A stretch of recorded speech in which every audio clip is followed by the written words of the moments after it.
Hi there, friends. Ken here, your Thrifty Apprentice. Happy Sunday, everyone, and welcome to our very final video in our Thrifty Giveaway Month. During the month of July, right along World Watercolor Month, we have run Thrifty Giveaway Month, which was geared to introduce our watercolor audience to educational resources that was meant to teach them watercolor techniques and to get them up and painting in as little as 30 minutes. I have thoroughly enjoyed our series. We've taken every Sunday in the month of July and introduced a different subject that was just oh so yummy to explore. And in today's video, we are going to be looking at our final educational resource. As we think about it, World Watercolor Month is quickly coming to an end, and day 31 of July will be upon us in no time. So I wanted to go ahead and get around to getting this final giveaway video done. So we're going to take a look at our educational resource. I'm going to introduce a new palette for this giveaway, which is yummy, to say the least. I'm actually going to use that word quite a few times in this video, so get ready for that. And then we are going to get into announcing the giveaway for this video. So hey, let's go. Here we have Ready to Paint in 30 Minutes, Mountain Scenes in Watercolor by Lesley Linley. Build your skills with quick and easy painting projects. Tracings included, 32 step-by-step projects, 5 search press. So we are looking at the 4th book in the series of Ready to Paint in 30 Minutes. Keeping in mind, as I've explained in previous videos, this series is much broader. There are more subjects that you can look at. So do research if you have a certain area you may want to build skilled on, because I do believe this is a great series of books to do that. Flipping over on the back, Ready to Paint in 30 Minutes, Mountain Scenes. So this comprehensive beginner's guide to painting mountain scenes in watercolor is ideal if you want to learn to paint but are short on time. Each of the 32 quick and easy studies take no more than 30 minutes and teaches you how to apply a crucial technique to your work or paint a particular aspect of mountainous regions. This range from craggy rocks and misty shrouded trees to the clean white spray of mountain waterfalls. Build your skills with a series of small 15 by 10 centimeters, 6 by 4 inch paintings. Learn about form, composition, color mixing, and perspective. Use what you have learned to create 3 stunning full-size watercolor mountain scenes packed with atmosphere and drama. Outline drawings of all the exercises and paintings in the book are provided on tracing paper for you to transfer straight onto your watercolor paper. A quote here by artbookreview.net, praise for the Ready to Paint in 30 Minute series. This is a genuinely exciting evolution of a popular series. You'll be guided through some simple exercises and on to complete paintings, gaining valuable insight that will develop and improve your skills. And then, of course, we have skill codes: $19.95 in the U.S., $23.95 in Canada, $12.99 in the UK. But the books are cheaper on Amazon, definitely. Well, some of the books that we've seen in this series are cheaper on Amazon. They are not at the price that's printed here. So let's dig into this one. Here we have the author Lesley Linley has a background in graphic design. Having discovered a love for watercolor, she found she enjoyed sharing her skill and began teaching. After moving to Skye, UK, she opened a studio in order to run classes and workshops for local people and visitors from the UK and overseas, and to spend more time painting. Now, back in her home country of Derbyshire, Lesley continues to run workshops and classes. She has featured in Sky Makers magazine and Paint and Draw magazine. Lesley is a member of the SAA and part of the Made in Derbyshire group.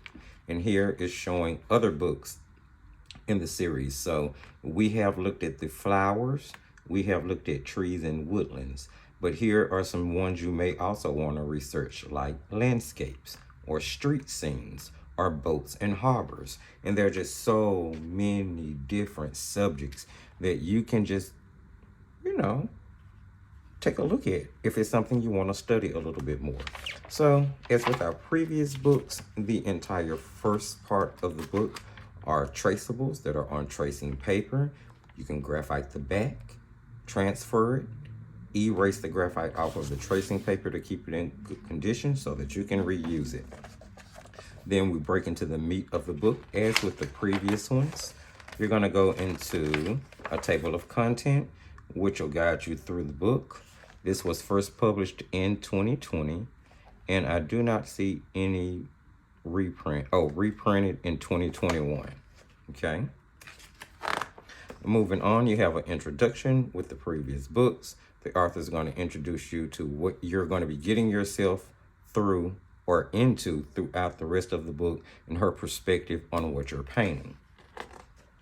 You'll go into the basic painting equipment, where she will cover paper paints, brushes, palettes, and boards, notebooks, kitchen paper or paper towels as we know them, adhesive tape, pencils, erasers, metal clips, and water pot.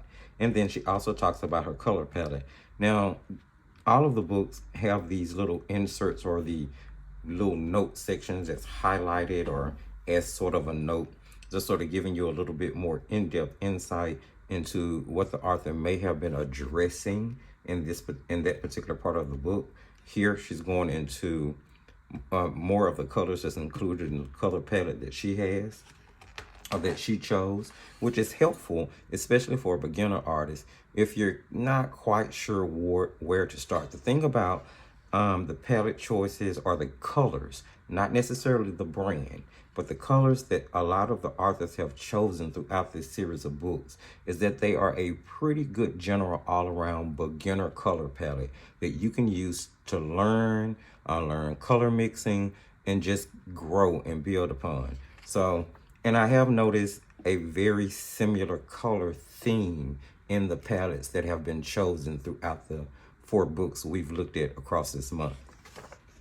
You're going to go into knowing your material. I really like the fact that the artist does encourage the viewer or the reader of the book, the student that's studying, to really get to know their material, to kind of practice and play around with the paper you've chosen, the paints you've chosen, the brush you've chosen. See how they perform, see how they work, the feel that they give you. Know how many layers you can put on your paper, whether the paper will hold up to any type of like rough techniques, scraping back to the white, lifting, reacting to salt. Just play around with your material and get to know them. It's going to help you so much moving into actual paintings. Love that section. Then you get into a section on brush strokes and brush techniques, where she's going to actually kind of guide you through different brush strokes that you may use in the projects throughout the book, or that overall in general are just great brush techniques to know. She talks about brush care as well. It's really kind of in-depth without being too informational. Love the fact that she was able to kind of get to the point and not bore me as I was reading. All right, next you're going to move into a section about washes. And there are exercises, or should I say pre-exercises, as she talks about these different techniques that are going to kind of help you become familiar with them, so that once you get into your projects, you won't be so intimidated by the things that you're reading in the broken down steps.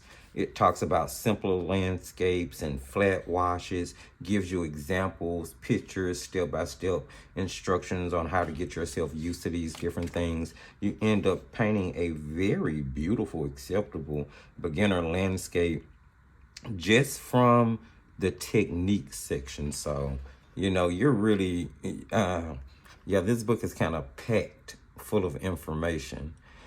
Here you have the color mixing section, which is going to walk you through not only color mixing, but different techniques with watercolor, like wet in the wet, glazing, mixing on the palette, creating a color chart, talking about staining colors, giving you tips on changing your rinse water to help keep your colors bright and vibrant. Loved all of that. Loved all of that good stuff. And then you're going to actually start to break into the project section of the book, starting with skies. And she'll walk you through talking about skies, her perspective on different things. And then the very first project will come up, which is summer skies, which happens to be the project that we are going to tackle in today's demo. Now, I did go through the book to see if there were any other projects that I felt would be more appropriate. And I did decide on a second painting, which I am going to be tackling off camera. So, and that's going to be the color and distance project lesson.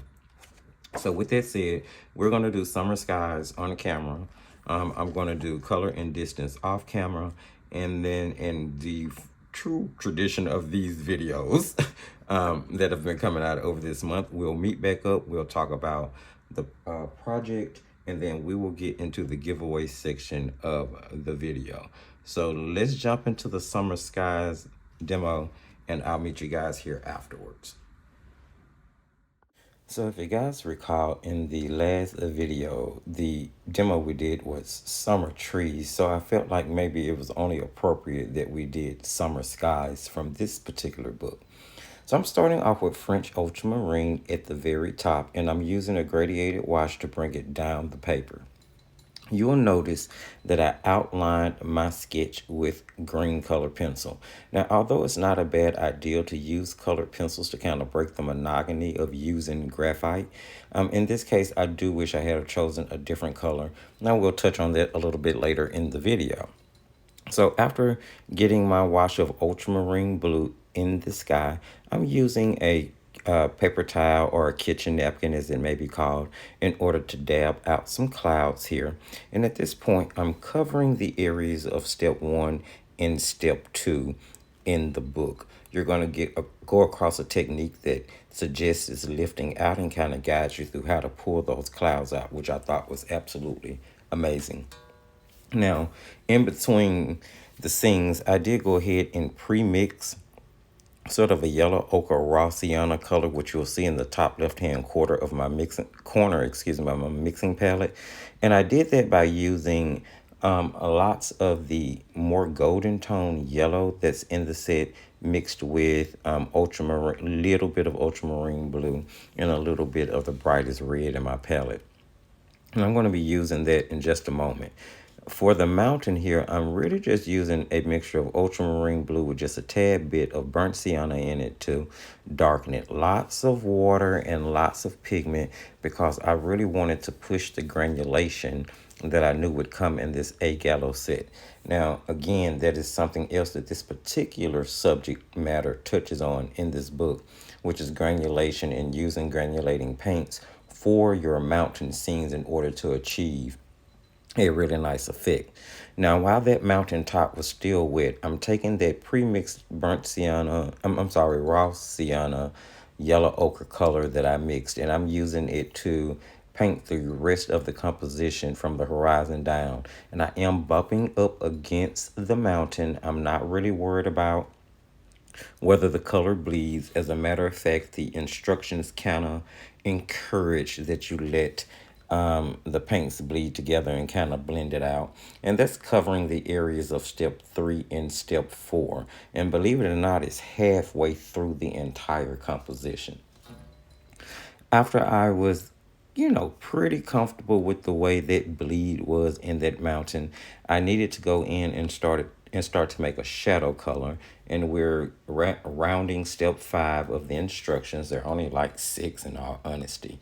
And we are about to mix a darker tone. So basically, I took the pre-mixed raw sienna / yellow ochre color, and I added a little bit more of the ultramarine blue to it, which was going to darken it and give it a little bit more contrasting color to the original one I mixed. And now I'm just kind of going to go in and paint the areas indicated by the sketch transfer. really easy, really simple to follow. As I've said many times in the previous videos, these paintings give you a real sense of satisfaction, and you are actually learning. The book is actually teaching you different techniques. It's teaching you about different textures of the paint and how they can be used to your advantage as you paint different things. I really, really, really like the trees and woodland and the mountain scenes book a lot, simply because they do concentrate more so on the things that I really enjoy painting, number one. And number two, they really do break down landscapes and trees and woodland scenes in order to give you a better understanding of why you may be using a certain color, why you may be placing it where you're placing it, how it helps the entire composition come together. And as stated before in the previous 3 videos, it's done in broken down steps with illustrations to accompany it. So I just think that overall, these have been a really nice source of resources. I'm really glad to have them as a part of my collection. I am going to be using them and referring to them, on a pretty regular basis as far as my practice in the background, and really just trying to get myself together on some growth and getting some techniques under my belt that I really feel like I need to have a better grasp of. And that's what this entire series of videos and encouragement to find educational resources has been about. So I've painted the different areas called for by the steps in the illustrations. As I've stated before, they're very detailed. And there are certain areas where I'm going in and I'm dropping a little bit heavier of a mixture on top of the color that was caused for by the actual instructions. And that's more of a gray tone, not necessarily a Payne's gray. It's ultramarine, with enough burnt sienna in it just to start to gray it out. And I was kind of using that color to drop in on some of the recommended color. Now here I'm kind of painting the bush that's in the middle of the composition. And here the book is encouraging the technique of stippling, which, simply making lots of tiny dots of color near one another. Is useful for creating variations of color in foliage or to suggest small rocks or petals. And I'm doing the same thing towards the bottom to suggest grasses and maybe little dark patches, maybe a few little rocks here or there.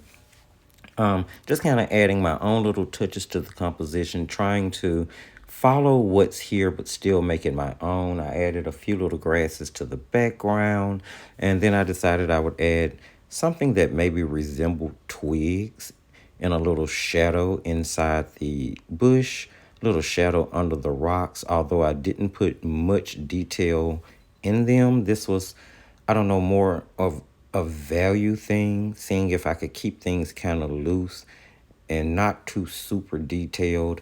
I love the fact that the book kind of helped guide me through that. So now that I have a better understanding of how to do it and still to lay it out. And that pretty much wraps it up. I'm going to outline it. I'm going to make sure that, I like that crisp black line against the white border when I get ready to remove the tape. And I will do a painting in the background before I remove this tape. And here we are, my friends, with the aftermath of our demo. Now, this is the one that we did on camera together, and this is the one that I did off camera, just to get in a little bit more practice with the A-Gallo paints, because they are pretty new to me. Now, I'll just go ahead and say, if I had anything to change about what I did, I definitely would not have done the outlining sketch in green pencil, maybe red pencil, maybe a brown pencil, something that went a little bit better. But overall, I am really kind of happy with the way that they came out. I love the vibrancy of the paints. Now, I did use, as you saw in the demo, a few of the Poems About You watercolors, which are another handmade set. But for the most part, About 98% of both of these paintings were done with the set that was used in today's demo, and that is the A Gallo 6-color essential set. Now, these are a beautiful handmade paint from Italy. I just cannot rave enough how much I have enjoyed using these paints. And I'm going to do even more paintings with them coming up, just so I can get around to doing a review. Now, I did do a little research to see that there are a few reviews out there on A Gallo, but I just have to do my ranting and raving about them myself. Now, they arrived in this beautiful little container, which has a sweet little wrapping to it, which contained the little set that had the paints, you know, with a little swatching sheet here. And they come in this beautiful little Altoid tin shaped palette. Not a lot of mixing room, but still really beautiful paints. Very transparent. Let's just take a look really quick. And disregard, I started to swatch the vermilion red in the wrong place. But here we have the 6 essential sets. You're going to get a warm and a cool red, yellow, and blue. So you have your primary split temperatures here. You can do so much mixing. I was able to mix a more yellow ochre raw sienna color here as I was doing the demo, because I really did want to try to use as much as the A Gallo paints in the demonstration. The only thing that I used from the Poems About You set in this painting was the burnt sienna. I did borrow that from that set in order to just augment this one just a little bit. That's not to say that I could not have mixed it. I just really did it to make the process a little bit easier simply for the demo. With that being said, this is a very robust mixing set. The colors are very bright and beautiful. They are very transparent. There is not a huge shift from wet to dry. There is a beautiful granulation in the ultramarine blue. The texture is just so yummy. It's so yummy. Now, the other blue included in the set is called Trans Cerulean. I noticed that the pigment makeup is PB 15:3.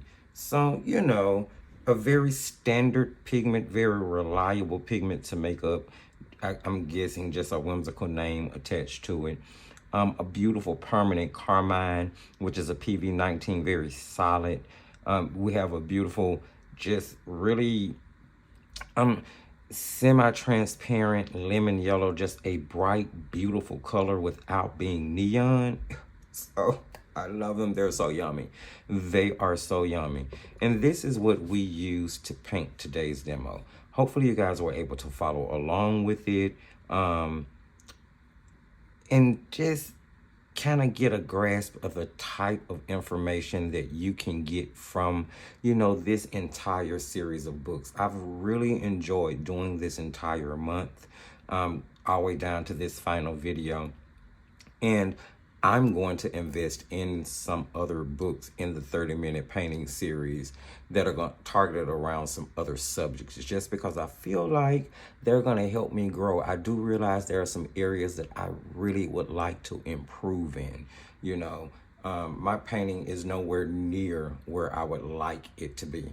And I really enjoy these educational projects and processes that allow me to kind of take things from them and incorporate it into my own painting style, allowing me to kind of build on things. And I love that. I love doing it from videos. I love doing it from reading and research. And I actually love tangible books like the series that we've been looking at. So that is all fine and dandy. Now, guys, you have had a glimpse and a look at what is about to come up. I did want to go ahead and just really touch on the watercolors just a little bit, as we have in all of the other videos. So now we are entering the section where we are wrapping up Thrifty Giveaway Month. World Watercolor Month is coming to an end. It has been such a pleasure to be able to just kind of connect with the community and reach out and maybe give artists some things that they don't have that will help them enjoy the world of watercolor just a little bit more. So let's just do some recapping here really quickly as I wrap this up to get today's prize package. So for week one we had the, what was it, 30-minute painting animal book. There was the zebra composition, as well as the 36 half-pan molded set of Milan Pretty Excellent watercolor paints. That winner was Annette Farrow's 2825. As far as I know, Miss Annette Farrow's 2825 has yet to claim her prize. So I am going to go ahead and put it out there that we are still awaiting contact from you, Miss Annette Farrow's 2825, in order to get that to you. Week two was the 30-minute painting flower, the rosebud composition, and the 24 half-pan set of Artwell watercolors. The winner was Difficulty. And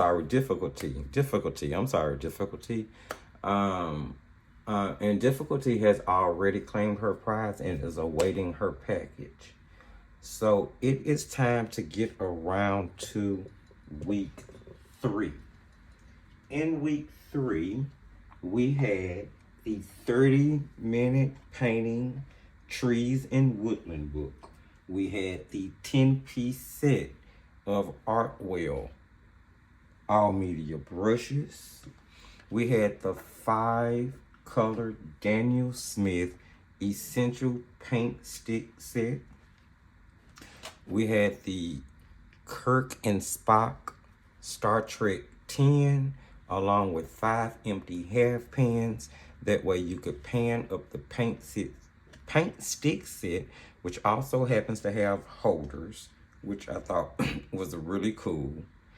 And you're going to be getting the composition that was painted in that particular video of the summer trees. And that random winner is, let's take a look.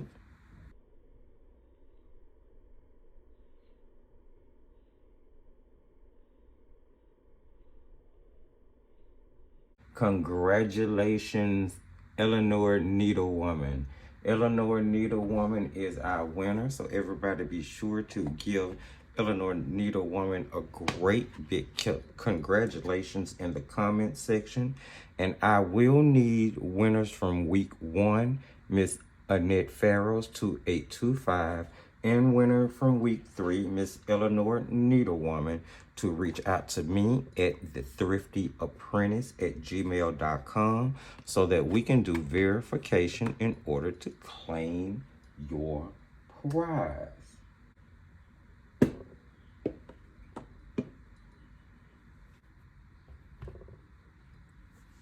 Okay, so let's talk about the prize package for week four, my friends. This one I am very excited about, if for no other reason than the book and the watercolors that are included. But in the final giveaway, wrapping up Thrifty Giveaway Month as we draw to the end of World Watercolor Month 2024, it will include the Ready to Paint in 30-minute mountain scenes in watercolor. It will include the 6 half-pan set of A Gallo Essential watercolors. It will include a World Watercolor Month mug. It will include a 100% cotton hot press travel sketchbook. And I'm just showing you guys examples. All of this will be brand new packaging for the prize package. But I have painted on this paper and I do like it. And I'm not a huge hot press paper fan, but I think it's so beautiful. It takes paint so well, and I think this will work wonders with the A Gallo watercolors. And you will also get the Defyantarts Bamboo Voyager palette, which is a 24 half pan palette, which you can fill with whatever watercolors you choose. It holds a lot of paint, but has a very small footprint.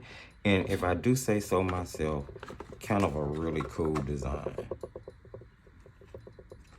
So, all of that will be included in week 4's giveaway.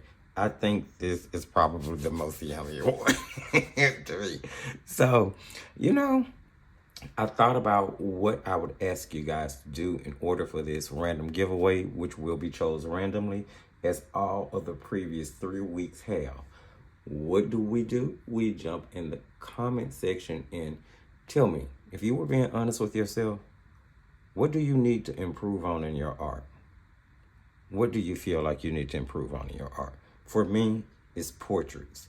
For me, it's improving on getting started, not being scared, working in the portrait realm, learning skin tones, and just those different things. And I've always been sort of terrified of that particular realm of creation, and I really want to break through that barrier. So I'm going to seek out resources and educational things that are going to help me finally get started with doing things like characters and portraits, so that I can move forward with other ideas that I have. So that's what I would say, if I was being honest with myself, some area I need to improve on and grow in. It would be breaking through that fear barrier and starting with portraits and trying to work to grow towards eventually being decent at it. So there you have it. You have up until 11:59 of this upcoming Friday, which would be, I have not pulled up a calendar, give me a second. So it would be August 2nd. Yes, it would be August 2nd, because the winner of week 4 giveaway would be announced in the Sunday's release, the first Sunday release of August, which would be August 4th. So you'll have up until 11:59 p.m. Central Standard Time, August 2nd, to get your comment entered for the random giveaway pick for week 4's prize package. So there we have it, my friends. We have finally wrapped up Thrifty Giveaway Month. Well, almost. We still have to get around to announcing the winner of this prize package. But this brings us to an end of this particular series. I really enjoyed doing this. And I really hope that you guys have enjoyed the videos, enjoyed the educational resources, not just necessarily the giveaways, but just the entire thought process, the entire big heart hug from the sponsors who have reached out to try to help just spread a little love and spread a little joy in the art world. And I really, really appreciate it. I'm really humbled and honored to be a part of this. And I thank you guys for watching and for viewing and for just kind of sticking around and supporting me from the bottom of my heart. I really, really appreciate it. So hopefully you guys heard, saw, picked up on something you liked throughout the course of this video. If you did, please sprinkle a little love and give this video a thumbs up. It's going to help push it out there, guys. You can choose to share the video, because sharing is caring, and maybe someone else would love to get an opportunity to participate in this giveaway. Don't forget to jump in the comment section and leave your comment. That way you could be entered into the random giveaway. If you are new to the channel and you haven't subscribed, or returning and haven't subscribed, go ahead, hit that subscription button and that notification bell so that you know when we upload or when we go live. You can check the video description for all of the relevant links. And I need you to remember, as I tell you at the end of every single video, just keep creating.